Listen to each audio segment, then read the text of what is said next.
মানুষ ভয় পায়, আমি বুঝি। বিএনপির জনপ্রিয়তা, বিএনপির একজন নেতা যদি এমনিও চা খেতে দাঁড়ায়, সেইখানে একটা জটলা তৈরি হয়ে যায়, সেইখানে একটা ছোটখাটো সমাবেশ হয়ে যায়। আর অন্যান্য দলের নেতারা যারা বড় বড় কথা বলে, তাদেরটাও তো আমরা দেখি। স্টেজে খালি নেতা নেতা, সামনে মিডিয়ার ভাইরা ছাড়া আর কোনো ভাই নাই, সেগুলাও তো আমরা দেখি, তাই না? আমি তাদেরকে বলবো, আপনারাও আমাদের রাজনৈতিক প্রতিদ্বন্দ্বী, ঠিক আছে, আপনারা আমাদের রাজনীতি করেন, আমরাও আমাদের রাজনীতি করি, কিন্তু ষড়যন্ত্র কেউ করবেন না।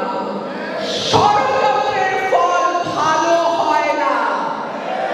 শেখ হাসিনা করছিল ষড়যন্ত্র, নিজে তো পালাইছেই, এখন বোনের মেয়েরও আর এমপি তো থাকবে কিনা সেখানেও সমস্যা।